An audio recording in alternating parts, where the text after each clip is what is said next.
सबरी माता बड़ी महाभागवत। इनके प्रसंग को भक्तमाल जी में वर्णन किया कि ये जब ब्याह के योग्य हुई तो चूंकि सबर जाति से प्रकट हुई इसलिए इनको संबोधन में शबरी कहा गया। इनका ब्याह जब तय हुआ, ब्याह की उत्सव की तिथि आई तो सैकड़ों हजारों की संख्या में वन्य पशु लाए गए थे वध करने के लिए, क्योंकि स्वागत वन में रहने वाले इन लोग मांस का ही, खरगोश, हिरन, कुछ बड़े बड़े पक्षी आदि ऐसे सब बंधे हुए थे।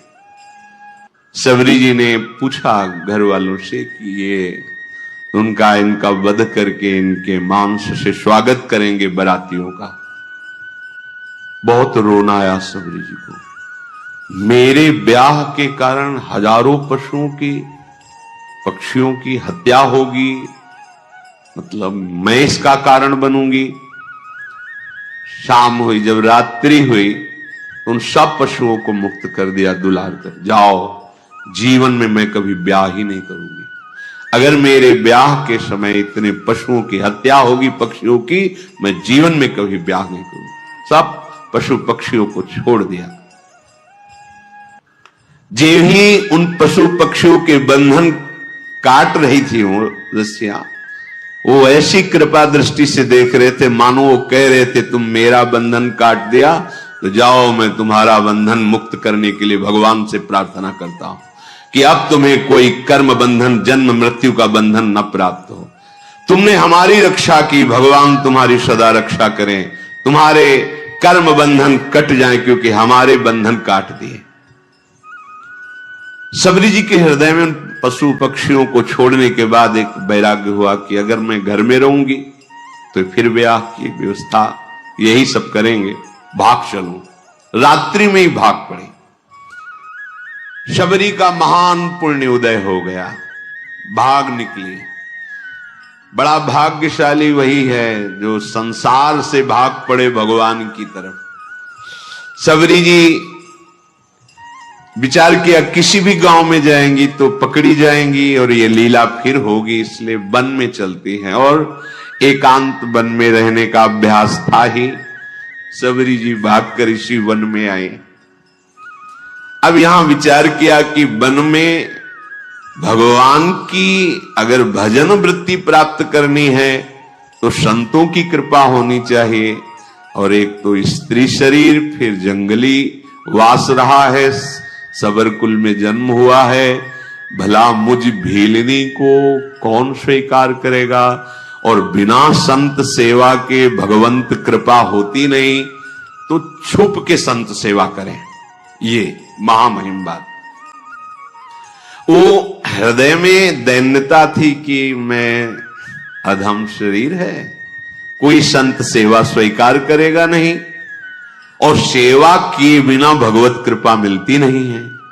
इसलिए वो रात के आखिरी पहर में उठते और देखा कि सेवा के लिए जब ऋषि हवन करते हैं तो उनको लकड़ियों की आवश्यकता होती है, रसोई अमनिया करते हैं तो लकड़ियों की। तो दिन में लकड़ियां चुपचाप जंगल से बिनती और रात में छोटे छोटे गट्ठर करके ऋषियों के आश्रम में रख आती। और जहां से ऋषि सरोवर में आकर स्नान करते वो मार्ग सोहनी लगा देती, कंकड़ कांटे आदि बीन कर अलग कर देती। अब सब ऋषियों को लगा कोई संतों को सुख देने वाला कौन है जो ऐसी सेवा करता है। प्रातः काल सरोवर में आने जाने वाले को एकदम स्वच्छ मार्ग, एकदम कौन है ऐसा करता है। सब ऋषि प्रातः काल जब स्नान करने जाते तो सोचते, पर वो तो रात्रि में सेवा करके चली जाती एकांत में। ये कौन ऐसा है जो बड़ा भारी सुख प्रदान कर रहा है। देखो भगवान की कृपा से सेवा में रुचि होती है। सबरी जी ऐसे संत सेवा करने लगी। अब मन में उनके बहुत दैन्यता थी कि अगर किसी की दृष्टि पड़ गई तब तो उनको बड़ा दुख होगा कि अधम और ऐसा उसके हाथ की लकड़ी बीनी हुई है। बहुत उनके हृदय में ये बड़ी कृपा, ये जो अहंकार भरा होता है, मैं अमुक श्रेष्ठ कुल का, मैं ये मैं भगवान को पसंद नहीं है। मतंग जी ने विचार किया कि ये कौन है जो आकर के हमारे चोरी कर रहा है। चोरी का तात्पर्य होता है भजन चुराना। ये आप साधारण न समझे, जैसे संत सेवा आप 2 फूल भी ऐसे डाले ना, ये फ्री नहीं, इसका हिसाब होता है। आप ऐसे किए ना, इसका भी हिसाब है, बहुत हिसाब है। किसके लिए कर रहे हो, किस निमित्त से कर रहे हो, वो सर्वदर्शी प्रभु देख रहा है। मतंग जी बड़े असंग महात्मा थे, पर बहुत ही हृदय में भगवान के प्रति प्रेम था। अन्य महात्मा जन भी विराजमान थे, पर तप, व्रति, नियम, संयम, मतंग जी के हृदय में भगवत प्रेम का विशेष प्रभाव था। मतंग ऋषि जी के मन में एक दिन बहुत दृढ़ निश्चय हुआ, ये कौन चोर है जो सेवा करके भी छुप जाता है, और हम सब ऋषियों का भजन आनंद। क्योंकि कोई भी सेवा करता है वो तुम्हारे भजन को लेता है, फ्री नहीं है, बात समझना। ऐसा ना समझो कि आप जो पहन रहे, खा रहे, पी रहे, देख रहे, सुन रहे, सारा हिसाब है, इसलिए विरक्त को रात दिन भजन करना है। हम जिसकी रोटी खाते हैं उसको भी भजन देते हैं, जो प्रणाम करता है उसको भी भजन देना है। और वैसे ही सबका सर्व मंगल करने का स्वरूप होता है संत महापुरुषों का। मतंग ऋषि बड़े ही मतंग थे प्रभु के अनुराग में, परम विरक्त, भक्ति रसानंद से परिपूर्ण। रोज अपने आश्रम में देखते कि दोना में फूल रखा हुआ है, लकड़ी, सेवा के लिए मार्ग पूरा साफ। ये कौन है रोज सेवा कर रहा है। अपने शिष्यों से कहा, सुन, रात भर जगो, रोज सेवा पहुंचाता। कौन है ऐसा जो चुपके से सेवा कर रहा है, एक बार दर्शन करना चाहते हैं। सब शिष्य रात में जगे, अलग अलग जगह छुप करके खड़े हो गए। धीरे धीरे सबरी जी आई, दोने में कैसे पुष्प रखकर लकड़ी जे ही, तो कौन है। सबरी जी तो एकदम मानो सूख गए कि अब तो जान गए, अब सेवा छूट जाएगी। देखो किस बात का दुख है, अब सेवा छूट जाएगी। अब कोई भी ऋषि हमारी सेवा स्वीकार नहीं करेगा। एक तो स्त्री शरीर, दूसरा सबर कुर में जन्म, ये सब महान ब्रह्म ऋषि हैं, ये सब हमें हटा देंगे। मेरी सेवा बहुत विकल होकर शांत खड़ी हो गई। मतंग जी जब आए तो देखकर आंसू निकल पड़े। खान पान की कोई व्यवस्था नहीं, झाड़ियों में छुप के रहती संत सेवा, आंसू निकल पड़े। सबरी जी की कैसी सेवा, जान गए तो सकुच गई कि शायद अब सेवा छूट जाए। आंसू की धारा बहने लगी और कहा, बेटा ऐसे सेवा करते हो, कहां रहती हो। उन्होंने कहा, प्रभु झाड़ियों में छुप के रहते हैं। पूरी कथा बताई भाग। अच्छा, अब तुम निश्चिंत हो जाओ। सबरी जी से कहा, अब तुम निश्चिंत हो जाओ, तुम्हें अब कोई चिंता नहीं करनी चाहिए। भगवत भक्ति का प्रभाव ऐसा है कि वो न जाति देखती है न शरीर देखती है। तुम स्त्री शरीर हो कि पुरुष शरीर हो, किस जाति को, किस कुल के हो, ये भक्ति महारानी जिसके हृदय में आ जाती है, भगवान उसके अधीन हो जाते हैं। सबरी जी को मतंग ऋषि ने ऐसे वचन के द्वारा साहस बना और शिष्यों से कहा कि तुम जानते हो ये कितनी पवित्र है। ओहो, बहुत बड़ी बात। भक्ति को प्रताप ऋषि जानत, निपटनी के केऊ कोटि विप्रताई आपे वार डारिये। मतंग जी ने कहा कि आज के बाद तुम्हें छुप के रहने की जरूरत नहीं। आश्रम में ही एक पर्ण कुटी सबरी, इसमें तुम विराजमान हो। और कहा कि आज तुम्हें हम मंत्र दीक्षा और नाम दीक्षा दोनों प्रदान करेंगे। मांगा नहीं, सच्चे शिष्य को मांगने की जरूरत नहीं होती, अपने आप गुरु विधान कर देते हैं। देखो, वास करो इस कुटिया पे, और तुम्हें आज मैं मंत्र दीक्षा और नाम भी दिया। मंत्र भी प्रदान किया। ये जब पूरे वन में बात फैली कि स्त्री जाति और ऐसा और मंत्र दे दिया, और पास में कुटिया में तो सब विरोध मतंग जी का करने लगे कि ऐसी जाति की ऐसे नहीं करना चाहिए, ब्रह्म ऋषि हो ऐसा वैसा। मतंग जी की वो अवहेलनात्मक बातें, निंदात्मक बातें कर मतंग जी की प्रसन्न हुए कि जिसको अपने ब्राह्मणत्व का अभिमान है, तपस्या का अभिमान है, जितेंद्रियता का अभिमान है, भगवान को अच्छा नहीं लगता है। ये करना चाहिए पर अभिमान नहीं करना चाहिए। दिनों दिन शबरी का अनुराग गुरुदेव के चरणों में बढ़ रहा, क्योंकि कोई ने आश्रय नहीं दिया, कहीं कोई आश्रय देने वाला नहीं, सब जगह दूर दूर। गुरुदेव ने नाम मंत्र तो गुरुदेव के चरणों में अपार प्रेम शबरी जी का। एक दिन आकाशवाणी हुई मतंग जी के लिए कि आपने जो शबरी को स्वीकार किया, इससे भगवान बहुत प्रसन्न हुए हैं। भगवान की प्रसन्नता का हेतु है कि अभी विमान आने वाला है और आप सीधे भगवान के धाम को जाएंगे। उसी समय विमान उतरा। मतंग ऋषि भगवान के धाम जाने को उत्सुक है, भगवान का साक्षात्कार होगा, भगवान के समीप रहने को मिलेगा। शबरी जी रो पड़ी, गुरुदेव आपके सिवा तो इस वन में कोई मुझे नहीं चाहता, अगर आप चले गए तो भगवान हमारे तो प्राण ही चले गए। तो जो गुरुदेव ने बात कही बहुत जोर, गुरुदेव ने कहा आज तक मैंने तपस्या और मंत्र जाप, संयम नियम साधना, उन सब के प्रभाव से भगवान के धाम की प्राप्ति का अवसर आया, लेकिन वो स्वयं धामी चलकर तुम्हारे यहां आएगा और तुम्हें दर्शन देगा। तुम चिंता मत करो बेटा, हम तो जा रहे हैं चलकर भगवान के धाम, लेकिन स्वयं धामी आएगा और यहां तुम्हें दर्शन देगा, निश्चिंत होकर के रहो। गुरुजी विमान पर बैठकर परम धाम गए, पर गुरु का वियोग असहनीय। कोई बड़े भाग्यशाली होते हैं जिनको संत या गुरुदेव से प्रेम होता है। कौन प्रेम करता है? कोई गुरु प्रेमी बिरला ही कोई होता है, बिरला ही। ऐसा गुरुदेव का वियोग कि अब जिया नहीं जा रहा। पर शबरी प्राण इसलिए नहीं त्याग रही कि गुरुदेव ने कहा है भगवान स्वयं आएंगे और दर्शन देंगे, बस इस आशा से जीवन रख रहे हैं। अब इतनी शिथिलता थी कि जो नित्य सेवा वो छोड़ नहीं सकती थे। वियोग में शिथिलता के कारण जब ऋषि स्नान करने जा रहे थे, उसी समय वो सोहनी लगा रही थी।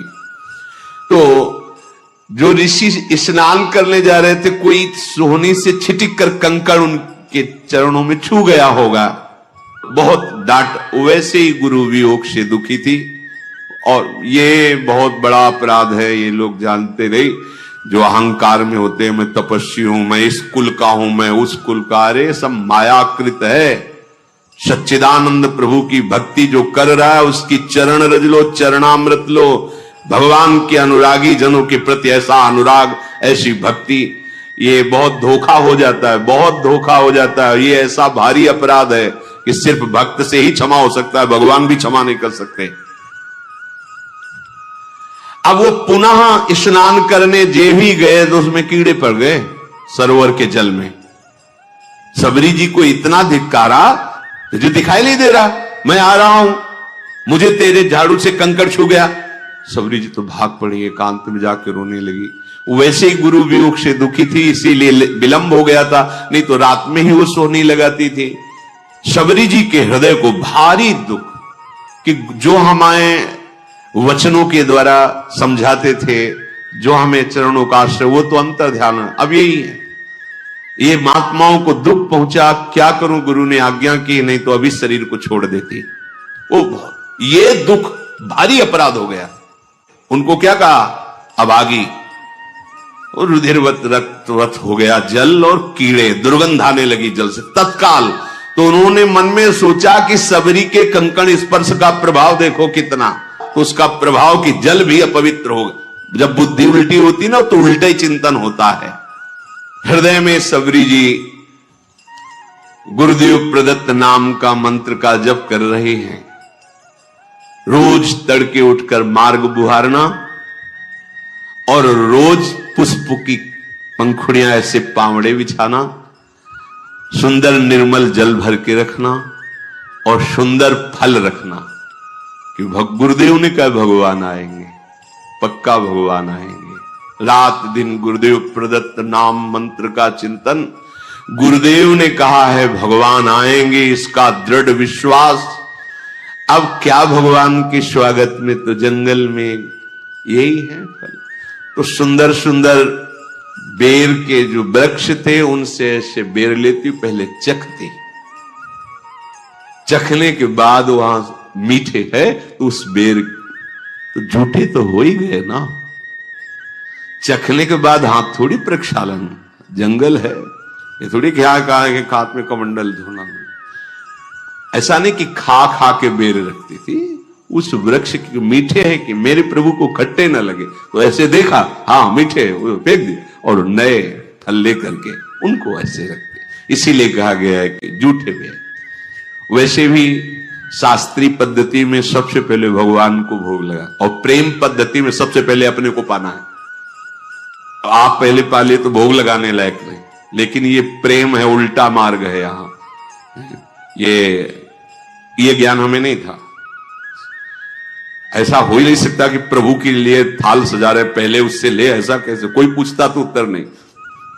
ये तो इसी प्रेम नगरी का एक है, जिसके भी हृदय में जहां भी प्रेम, ये प्रेम का प्रभाव और स्वभाव है। मानसी गंगा में दंडोती परिक्रमा जब गुरुदेव के साथ लग रही थी गिरिराज महाराज की, तो मानसी गंगा में तो वहां एक सहतूत बेच रहा था। सहतूत में से तो श्री जी को भोग लगाने के लिए प्रक्षालन किया, बीन बीन के सही रखे।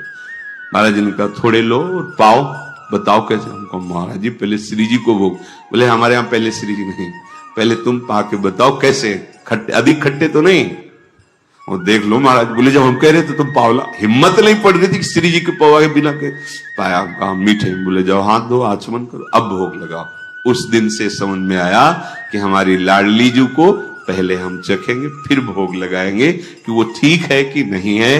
तो शबरी जी भी ऐसे, ये बेर पेड़ का कहीं खट्टा तो नहीं है, बाकट तो नहीं है, तो उससे पहले चखती और फिर वो बेर दोने में लेके फिर प्रभु के रोज और रोज बस पावड़े बिछाए, फल रखे और बैठ गई। सुबह से शाम प्रभु आएंगे। गुरुदेव ने कहा प्रभु बहुत दिन बीत गए पर अश्रद्धा नहीं हुई गुरु वाक्य पे। नहीं, गुरुदेव ने कहा प्रभु आएंगे। मार्ग में जाए रहे लोचन बिछाए को, नेत्र लगाए। गुरुदेव ने कहा है भगवान ऐसे ही बहुत दिन बीते मग जोहत, तो आ गए औचक सो मिटे सब शोक। दूर से देखो भगवान आ रहे हैं, छुप गई। अभी तक तो इंतजार कर रही थी, जब देखा भगवान आ रहे तो छुप गई। मैं नीच अधम उनके सामने कैसे जाऊंगी, कैसे उनकी सेवा करूंगी? जो ऋषि कुछ दैन्य थे जिनको सबरी जी की भक्ति प्रिय लगती थी, उनसे भगवान पूछ लिए कि सबरी माता का आश्रम कहां है, कहां है सबरी माता? इतना पूछ के निहाल कर दिया, गए किसी के आश्रम नहीं। और जिनको अहंकार था तो वो सोच रहे थे, सुना तो था ही भगवान वनवास में आ रहे, तो उनको था कि भगवान आएंगे, हमारी दंडवत करेंगे, फिर आसन में हम उनको बैठाल कर स्तुति संस्कृत से करेंगे। वो बैठे ही रहे घर में। भगवान पूछ लेते सबरी मां किधर है, कहां विराजमान है। वो अपने को निहाल मानते, जिनसे भगवान पूछ लेते कहां है सबरी, किधर है सबरी रहते है। ऋषि प्रभु यही मार्ग है, ये जो पावड़े बिछे सबरी जी ने बिछा। आगे जो मतंग ऋषि का आश्रम, वहां सबरी जी विराजते। तो भगवान कहते जैसे सबरी जी के लिए एक पल समय करोड़ों कल्प के समान व्यतीत हो रहा है, ऐसे राम जी के लिए किधर है, मैं अपने कब भर नेत्र सबरी जी के दर्शन करूं। उधर सबरी जी जो सो, वही भगवान सो। मतंग ऋषि के आश्रम में आए और जो शिष्य जन खड़े थे, कहां है सबरी जी, कहां भाग्यवान सबरी जी, मेरे नेत्र तरस रहे उनके दर्शन के लिए। सबरी जी ने जब ये वचन सुने तो जो हृदय में संकोच था दूर हुआ। आके साष्टांग दंडवत सबरी जी ने की, प्रणाम कर रहे, दौड़ पड़े।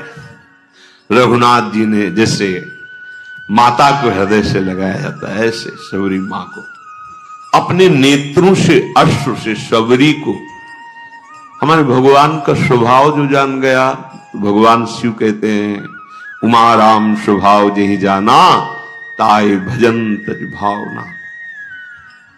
करुणा समुद्र है ये, आप खुद भजन करोगे तब आपको पता चले। आपका हृदय जब थोड़ा सा भी प्रभु से अपनापन करेगा तो आप खुद समझ पाओगे प्रभु के सिवा कोई ऐसा प्यार करने वाला त्रिभुवन में नहीं है। भगवान ने सबरी जी का हाथ पकड़कर अपने समीप बैठा ला। ये प्यार, वो ऋषि कंकड़ छू गया तो कितना कड़ुआ बोल रहे, ए नीच जात, ये ऐसा। भगवान हृदय से लगाकर आंसुओं से अभिषिक्त करके अपने समीप सबरी जी को बैठा ला। सबरी जी को स्मरण आया कि जो प्रातः ही फल रखे थे प्रभु के लिए, दौड़ के गई, फल लाई। भगवान, वाह, मेरा वनवास का सारा कष्ट दूर हो गया तुम्हारे फल पाके, बड़ाई कर रहे। भगवान ने कभी 56 भोग की बड़ाई नहीं की, कहीं भी ऐसा नहीं। उस बेर को पा पाकर कह रहे कि आज हमारे वनवास का श्रम दूर हो गया। कितने सुंदर स्वादिष्ट अमृतमय फल भगवान बड़ाई कर रहे हैं सबरी के द्वारा दिए, इसीलिए प्रशंसा कर रहे हैं प्रभु सबरी जी की। अब जब ऋषियों ने सुना कि आश्रम आने की तो बात जाने दो, इस गली में भी प्रभु नहीं आए, तब सबको लगा अंदर कि हमें लगता है कोई हम लोगों में तपस्या में त्रुटि हो गई क्या, क्योंकि सब तपस्या का फल तो भगवान है और भगवान आए ही नहीं हमारे घरों में। तो हमें चल के लोचन लाभ तो ले लेना चाहिए, भगवान के चरणों में प्रणाम करना चाहिए। सब ऋषि जो थोड़ा सा अपने में ब्रह्मणत्व, तपस्या, जितेंद्रियता आदि आदि मानते थे, उनको आना पड़ा। वो प्रभु के समीप आए, अब भी बुद्धि काम नहीं कर रही। प्रमाण मिल चुका है कि सबरी जी कितनी पावन है। उनके मन में आता है कि बड़ी समस्या पैदा हो गई है, अगर वो सरोवर का जल भगवान अपने श्री चरणों से स्पर्श कर दे तो निर्मल हो जाएगा और हम लोगों के प्रयोग में आ जाएगा, क्योंकि सबरी की अपवित्रता के कारण वो दूषित हो गया था। वो लोग भगवान को प्रणाम किए और भगवान बैठे हुए तो निवेदन किया। वो सब ऋषि लोग अभिमान त्याग कर भगवान के पास आए और भगवान से कहा कि प्रभु, इस सरोवर का जल जो है नीच जनों के द्वारा छूने से कीड़े पड़ गए, अपवित्र हो गया, तो हम ब्रह्म ऋषियों की सेवा में नहीं, आप अपने श्री चरण। तो भगवान ने कहा, नहीं, हम तो आप ऋषियों के चरण सेवक हैं, आप देखो अपना चरणामृत डाल करके, क्योंकि आप तपस्वी जितेंद्री ब्रह्म ऋषि हैं, हम तो आपके सेवक हैं, आप डाल के देखो। उनको लगा कि एक बार भगवान कह रहे थे, डाले जाके तो और दुर्गंध पैदा हो गई। आए, बोले प्रभु ठीक तो हुआ नहीं। तो बोले हमारे चरण से तो ठीक होगा ही नहीं। तुम कहा, नहीं प्रभु, आपके चरणों का प्रताप तो है ही, क्योंकि शिला छू गई तो अहिल्या के रूप में प्रकट हो गई, तो पानी तो बोले सही मानो, अगर हम चरण रख देंगे तो और बड़े बड़े कीड़े हो जाएंगे। अगर उसे स्वच्छ करना चाहते हो तो तुम सबरी के चरणामृत उतारो, तो फिर डालो जाके।